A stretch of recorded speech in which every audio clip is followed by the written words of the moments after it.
Este es el esquema de un detector de oscuridad. Además puede ser un buen ejemplo para explicar la red de polarización de un transistor. Básicamente este circuito se comportará de la siguiente forma.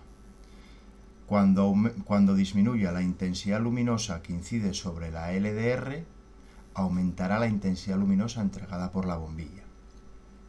Decimos que este es un sistema o un ejemplo bueno para explicar la red de polarización de un transistor por la siguiente razón.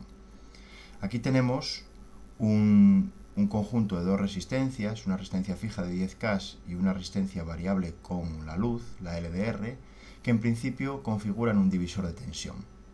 El objetivo de este divisor de tensión es que en determinados momentos del funcionamiento del circuito, la tensión entre este punto, que es la base del transistor, y la de este punto, que es el emisor del transistor, o dicho de otra forma, la tensión que mide este voltímetro, alcance unos valores que estén comprendidos entre los 0,6 y 0,7 voltios, a partir de los cuales el transistor entra en conducción. A partir de ese valor, entra corriente por la base del transistor, el transistor empieza a conducir, permite que circule corriente de colector a emisor y por lo tanto circulará corriente por la bombilla que lucirá.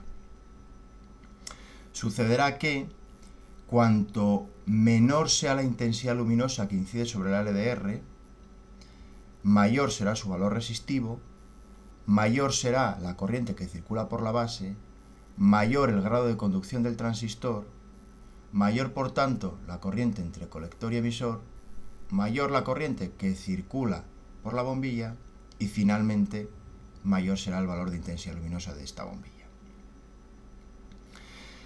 Cuando hablamos de red de polarización de un transistor se da la circunstancia de que cuando el transistor está conduciendo, con independencia de la intensidad con la que éste conduzca, es decir, que circule más o menos corriente por la base, basta con que conduzca, la tensión que mide el voltímetro, es decir, la tensión entre la base y el emisor, se mantiene en unos niveles prácticamente constantes.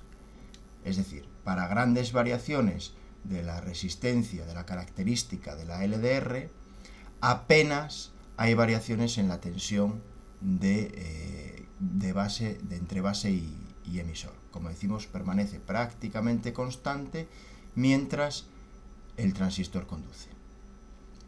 Mientras el transistor conduce, por tanto, estas dos resistencias dejan de comportarse como un divisor de tensión. Vamos a ver el funcionamiento del circuito.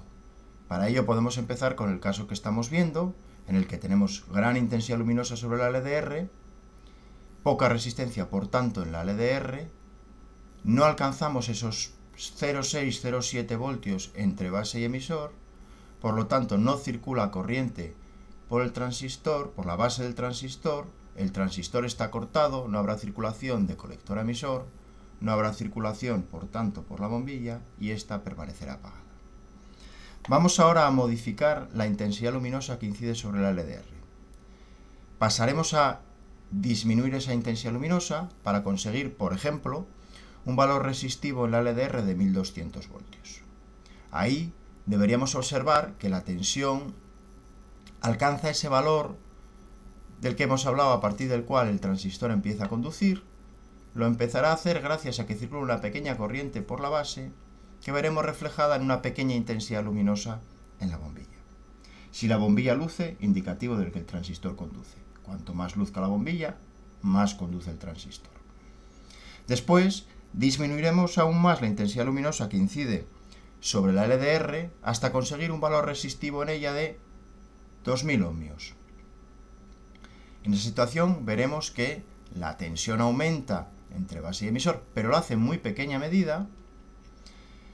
El transistor va a conducir más que cuando la resistencia en la LDR era 1200 ohmios, y eso lo vamos a ver porque la intensidad luminosa en la bombilla es más alta. Y finalmente forzaremos a tope la disminución de intensidad luminosa ambiente.